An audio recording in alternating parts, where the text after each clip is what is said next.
7वें अध्याय में प्रभा की कर्मठता और सहिष्णुता को दिखाया गया है।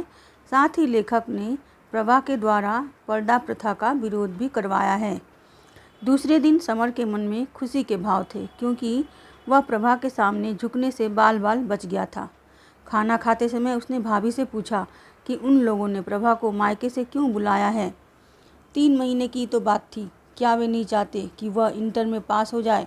भाभी ने बताया कि अकेली मुन्नी से घर का सारा काम नहीं होता, सब स्कूल जाने वाले हैं, प्रभा और मुन्नी दोनों मिलकर कार्य संभाल लेंगी।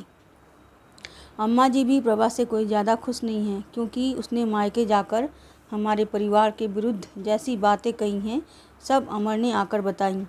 रुपए के भूखे हैं, ऐसे हैं वैसे हैं। बोलो, अब तो यह तुम्हारा घर है, इसके बारे में ये सारी बातें उड़ाओगी तो बदनामी किसकी होगी। और रुपए के भूखे तो सभी हैं, कौन नहीं, तुम्हारे बाप नहीं हैं। समर ने कहा, भाभी यह सब तो ठीक है, लेकिन यह तो बताओ मैं क्या करूं। पर घर में 2 कमरे ही थे। समर पढ़ना चाहता था। उसने भाभी से कहा कि प्रभा के आने से वह परेशान था। भाभी ने प्रभा से इतना अधिक नाराज होने का कारण जानना चाहा। उसका वही उत्तर था। पहली बात, वह अभी शादी नहीं करना चाहता था।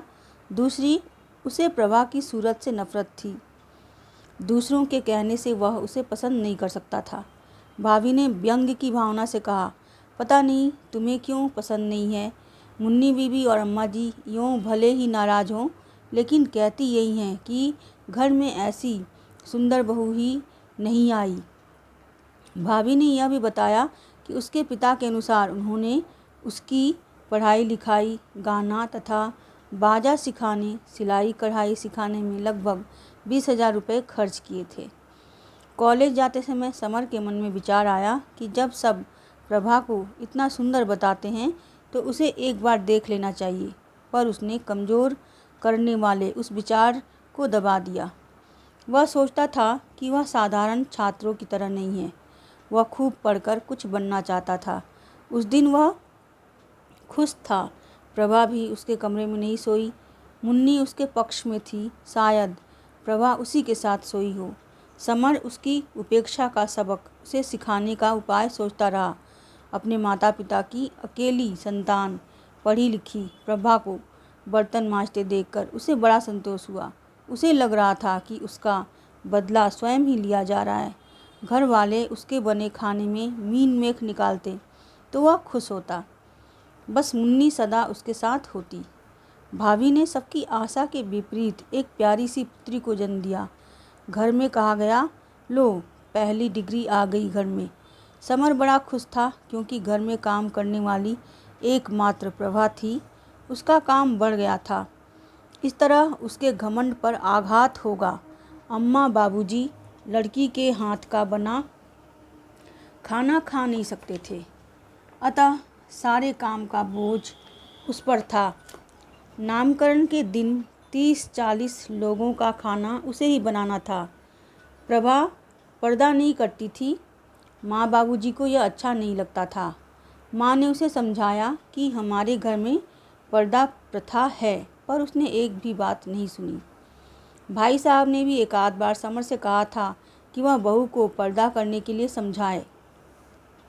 अम्मा बाबूजी की मान मर्यादा तो रखनी ही चाहिए। समर सैद्धांतिक रूप से पर्दे के खिलाफ था, लेकिन अम्मा तथा बाबूजी के सामने प्रभा का पर्दा न करना उसे अच्छा नहीं लगा। 1-2 बार मुन्नी से उसने जोर से कहा भी था, मुन्नी तेरी यह भाभी बड़ी बदतमीज है, किसी ने आदर शिष्टाचार नहीं सिखाया।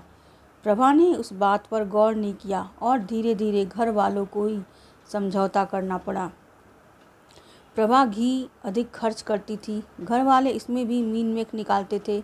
बाबूजी अपने बड़े बेटे धीरज के प्रति प्रेम दया का भाव रखते थे, क्योंकि घर में एक वही कमाने वाले थे। वे चाहते थे कि समर इंटर की परीक्षा देकर कुछ काम करे, जिससे घर की थोड़ी आमदनी बढ़े और बड़े बेटे पर बोझ कुछ कम हो। वे प्रभा को देखकर दूसरी ओर मुंह फेरकर उससे हाथ रोककर घी खर्च करने के लिए कहते। प्रभा समर का हर काम बड़े सलीके से करती थी, लेकिन समर का पूरा ध्यान प्रभा को नीचा दिखाने में लगा रहता। सोचता उसके बारे में नहीं सोचेगा, पर फिर उसी ओर ध्यान चला जाता। पहले यदि कोई कठिन काम प्रभा पर आ पड़ता तो समर बड़ा प्रसन्न होता। वह उसे रोते देखना चाहता था, पर वह काम से नहीं घबराती थी और सर्दी के दिनों में भी सवेरे से रात तक पूरी गृहस्थी का कार्य स्वाभाविक रूप से करती रहती। यह सब देखकर समर के मन में एक विचित्र सी बेचैनी रहने लगी कि वह उसको कैसे नीचा दिखाए। भले ही प्रभा पर्दा नहीं करती थी, लेकिन वह बाबूजी या भाई साहब के सामने कभी बोलती नहीं थी। नामकरण के दिन घर वापस आने पर समर ने देखा कि घर में हल्ला गुल्ला मचा है। अम्मा प्रभा की पढ़ाई लिखाई को कोस रही थी। हुआ यह था कि सुबह जिस मिट्टी के ढेले को गणेश जी बनाया गया था, उससे प्रभा ने जूठे बर्तन साफ कर दिए थे। अपशगुन का डर था, इसलिए अम्मा बहुत चिल्ला रही थीं। उन्होंने प्रभा को अंधी कहा, जिसे मिट्टी के ढेले पर कलावा बंधा नहीं दिखाई दिया। उसके जवाब से त्रस्त होकर माँ ने उसके माता पिता की दी शिक्षा पर भी व्यंग किया। अम्मा रो रही थी, भाभी भी प्रभा को उल्टा सीधा बोल रही थी। समर सह नहीं सका, अंदर गया और प्रभा के मुंह पर ऐसा तमाचा मारा कि 5 उंगलियां उसके गाल पर छप गईं। वह गिरते गिरते संभली और धम से बैठ गई। समर ने उसे गाली देकर नास्तिक भी कह डाला। चांटा मारने से समर को आत्मघाती ग्लानि का झटका लगा। वह कोठरी से बाहर आ गया। वह पश्चाताप करने लगा। जिंदगी में पहली बार उसने किसी स्त्री पर हाथ उठाया था। उसे ऐसा लग रहा था जैसे उसका हाथ निस्पंद होकर गला जा रहा हो। उसने सोचा कि पहली बार वह प्रभा से बोला, और वह भी गाली से और बात की तमाचे से। उसे अपने अंदर से आवाज़ आई जो जहर बुझी घृणा से युक्त थी, नीच कायर कमीने, यही तेरा आशीर्वाद है। वह फफक कर रोने लगा। उसे अपने अंदर ऐसी ग्लानि महसूस हो रही थी कि वह अपने दोनों गालों पर जोर से अंधाधुंध तमाचे ही तमाचे मारे कि उंगलियां ही उंगलियां छप जाएं।